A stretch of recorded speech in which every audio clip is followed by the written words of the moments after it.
Lo principal que descubre un filósofo y cualquiera de nosotros es que la vida vale la pena vivirla.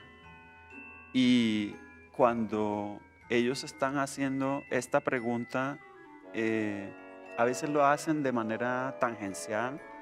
Por ejemplo, su preocupación filosófica puede ser como en el mundo antiguo, por la física, por la naturaleza, pero luego de esa reflexión por la naturaleza en general, ellos se vuelcan sobre la existencia humana. Y cuando hacen eso, entonces surge, brota en ellos el planteamiento de la felicidad, que específicamente va a responder las preguntas de cómo puedo ser feliz y cómo puedo vivir una vida feliz en la autenticidad de mi existencia. El planteamiento de los presocráticos o los pensadores antes de Sócrates. Hay un autor muy significativo, por ejemplo, que fue Demócrito de Abdera. Este autor va a trabajar un tema que sería eh, referido a la felicidad o a la sabiduría de la vida. Las tres razones de la sabiduría, que son hablar bien, conducirse bien y decir aquello que es. Entonces, esas serían como las tres cosas que tiene en cuenta este planteamiento. Eh, en ese contexto, digamos, es desde donde vamos a ver nosotros el tema de la felicidad en algunos otros autores que iremos paseándonos por nuestro curso. En este sentido, esa idea que va a caracterizar tanto a Demócrito como a Leucipo, o lo que Ujú. designamos como los atomistas, eh, tiene una raigambre, digamos, materialista de ver el planteamiento de la felicidad. Posteriormente, pues, vamos a encontrar la doctrina en Sócrates, en Platón, en Aristóteles y en el pensamiento estoico, por ejemplo, y los epicureístas que van a dar excelentes enseñanzas sobre esta idea de la felicidad. Filósofos serios, incluyendo aquellos como Schopenhauer, por ejemplo, que se han centrado, digamos, en una visión pesimista de la existencia, creo yo que en el fondo lo que está en juego es como una aspiración a la felicidad y que de pronto desde sus doctrinas no han encontrado. En tal sentido, el tema es rotundamente importante para nuestra existencia. Yo quiero enmarcar mi investigación y este curso especialmente brota de esa intención que yo tengo, como de un rescate de esa tradición de la felicidad en el pensamiento filosófico occidental. Y ese es el aporte que un participante de este curso va a tener como algo valioso, digamos, de poder reflexionar desde estos argumentos.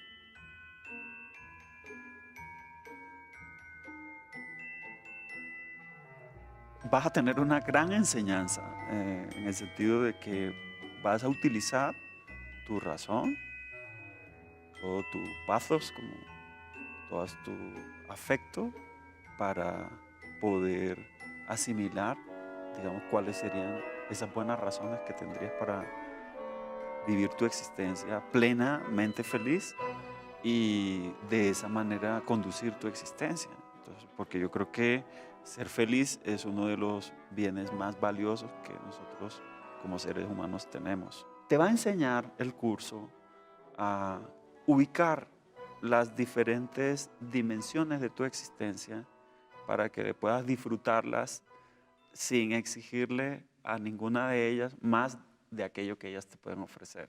Entonces, en el caso, por ejemplo, de los placeres corpóreos, vas a ver que el curso te da argumentos para que sepas en qué dimensiones puede uno disfrutar, digamos, de lo sensible, pero teniendo también el criterio ético que tanto Demócrito, Aristóteles o el mismo Platón esgrimían como era el concepto de la moderación.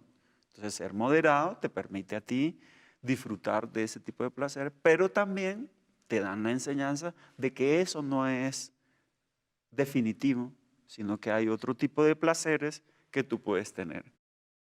aplicada, por ejemplo, al caso de los placeres, eh, requiere de esa técnica, que yo la llamo aquí una técnica porque uno cuando está en este ejercicio de la ética también tiene que esmerarse en hacer un tipo de hábitos, de costumbres para poder moderar sus afectos, sus placeres sensibles, etc. Dentro de ese estudio que uno va haciendo de los pensamientos filosóficos acerca de la felicidad, vas notando como que van en una gradación, en una superación, que en mi caso lo interpreto como grados de cualificación de la existencia, que eso es muy importante aquí, porque no se trata de que uno se va a salir de sí mismo, ¿no? Ajá. Sino que es grados de cualificación de las sensibilidades que uno va teniendo de su existencia.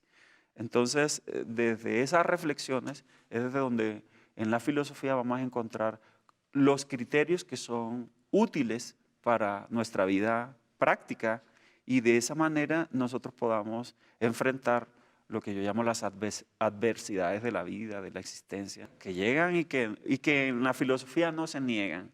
O sea, aquí no se trata de que nosotros vamos a hacer un tipo de reflexión que va condicionando al yo para que él actúe de determinada forma y queda como con una coraza de felicidad que en el fondo no tiene, porque cuando lleguen los avatares de la vida, eso se rompe. O cuando le llegue a uno una frustración, la persona inmediatamente se desmorona.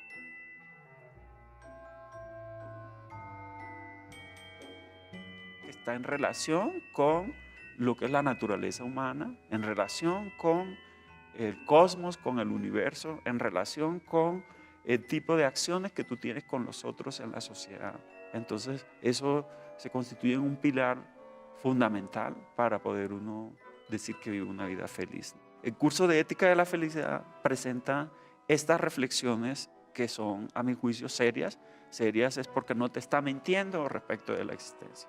O sea, si el hombre tiene sufrimientos, sabe que, por ejemplo, una doctrina como el, el epicureísmo o el estoicismo son doctrinas que surgen como una forma en el que el discurso se convierte en una terapia de vida. Entonces, en ese sentido, la filosofía aporta allí un, un gran valor, que es el que la vida no se puede vivir de cualquier forma, ¿no? Sea la situación en la que uno se encuentre. Entonces, estos pensamientos, creo yo, van a orientarnos para que vivamos una vida plena, dinámica, alegre, gozosa, buena y feliz. En realidad, este es digamos, el meollo de la propuesta de la ética de la felicidad, porque en filosofía los grandes argumentos que ha habido normalmente no se concentran en el tema de la felicidad. Quiero aclarar que yo he ido haciendo una selección de los autores filósofos que han hablado acerca de la felicidad. Entonces yo he querido como rescatar esa tradición, pero cuando uno se enfrenta a pensadores como Schopenhauer o se enfrenta al mismo Marx, eh, tienen otro tipo de preocupaciones. No digamos, por ejemplo, de los filósofos analíticos. Supongamos que esos pensadores tienen razón en sus reflexiones. El tema de la felicidad queda por fuera, queda de lado. Y en el caso, por ejemplo, de un autor contemporáneo, como sería Alasdair MacIntyre, que en un libro que él tiene que se llama Tras la virtud, dice que el debate ético actual es un conflicto que existe hoy día debido a que no tenemos el contexto histórico en el que entendemos hoy día las diferentes posiciones éticas, debido a que estas vienen de doctrinas éticas distintas que ya han dejado de lado ese contexto histórico por la transformación que ha ocurrido. Entonces, de acuerdo con eso, las soluciones que se han ofrecido al tema de, digamos, de esa controversia de la que él habla o del conflicto que hoy día tenemos, como sería, por ejemplo, la posición del utilitarismo, la doctrina del placer o del bienestar, etcétera, no responden cabalmente a satisfacer esos planteamientos. En segundo lugar, creo yo que la gente dentro de la posición esa que yo estudié, que tiene que ver con el nihilismo contemporáneo, hace alusión a esta doctrina es a la pérdida de valor de los valores absolutos. Y si eso ha ocurrido en la época actual, significa que todo está permitido. Entonces, pues obviamente que hay otras posiciones que van a tratar de delimitar la acción humana, como sería la posición consecuencialista o deontológica o el mismo utilitarismo o la doctrina kantiana del deber ser, ¿no? Entonces, yo creo que esta posición aquí de la ética de la felicidad es afirmativa, no es una posición que, y yo también quiero que primero estudiemos los argumentos y las razones y después entramos como en la otra polémica con cada una de las posiciones que están en contra de la idea de la felicidad.